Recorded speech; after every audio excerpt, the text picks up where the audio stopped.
Are any of us smart enough to maneuver this confusing world alone? Without help from those who are smarter, the future can look downright scary. So, in a world filled with billions of conflicting voices, where do we turn for the smartest help?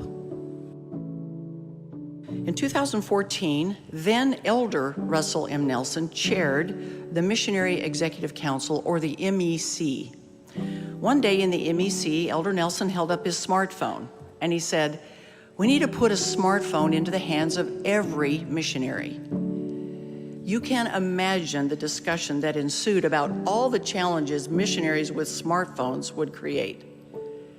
But in time, the MEC began allowing missionaries in a few test missions to carry smartphones or iPads.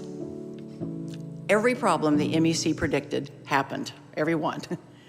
But Elder Nelson never wavered in his conviction that missionaries could be taught to use the internet righteously and that they should have smartphones. Now, fast forward to January of 2020.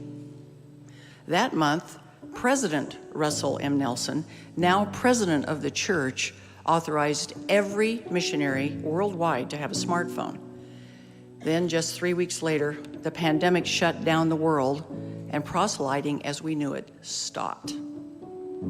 Elder Brent H. Nielsen, then executive director of the missionary department, was initially concerned that baptisms might drop to nearly zero, but they didn't. Inspired missionaries, and it might have been some of you, working from their apartments, found and baptized 125,000 people in 2020, the pandemic year, largely because they had smartphones. Says Elder Brent H. Nielsen, "I quickly learned that the Lord had prepared us for this day. Prophets can see around corners." Prophets see things we cannot see, because the Lord does nothing but he revealeth his secret unto his servants, the prophets. This is why prophets make us smarter than any other leaders or influencers on earth. Prophets help us see dangers we cannot yet see and opportunities we can't even imagine. I have experienced this myself. In the October 1998 General Conference, President Gordon B. Hinckley admonished members to get out of debt. I felt that I should try to pay off my home, but my accountant told me I was crazy to even think about it because the interest rate on my mortgage was so low. Nonetheless, I finally decided to take President Hinckley at his word and just do it. It took some scrimping for several years, but I managed to pay off the loan. Now, skip ahead to the fall of 2008, exactly 10 years after President Hinckley's warning about debt, when the U.S. economy was suddenly plunged into a recession. I was still the CEO of Deseret Book at that time, and our sales plummeted. I was worried sick about saving jobs, and frankly, about saving the company. But one evening, as I drove home with the all too familiar pit in my stomach, it dawned on me that despite all the pressure I was under, I wasn't worried at all about myself. I owned my own home, and I owed no money, all because I had followed a prophet's counsel 10 years earlier. A prophet helped me see around the corner.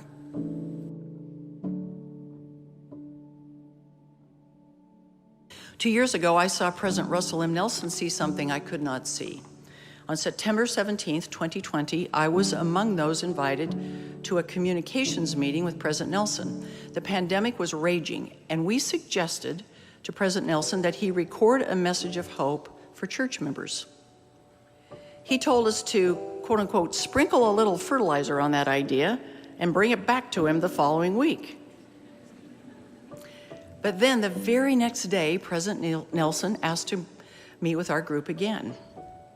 He told us that our idea wasn't bad, it just wasn't right.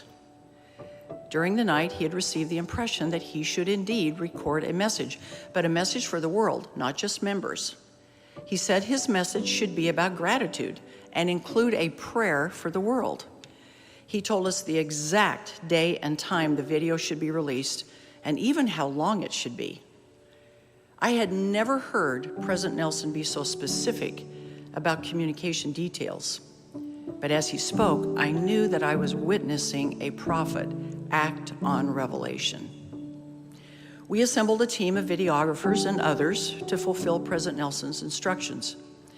If this group had relied on their own expertise, they would have never recommended a video as long as the one President Nelson specified, nor would they have suggested releasing it on a Friday, the worst day to release one. But a prophet had spoken, and so we went to work. The result was the hashtag Give Thanks video released on November 20th, 2020. And the results? Unprecedented. That video's reach dwarfed anything the church had ever released, especially to those not of our faith. Never in the history of the earth had so many people heard a prophet's voice. Prophets see around corners. Prophets take their instructions from him who knows all, sees all, and understands all things. More than once, I've personally heard President Nelson deflect praise for all of the adjustments that have occurred during his administration. Well, I can take instructions, he always says, meaning he is always on the Lord's errand. In this church, we are never dependent solely upon mortal men, as inspired as they may be. When we follow the prophet, we are actually following and placing our trust in Jesus Christ.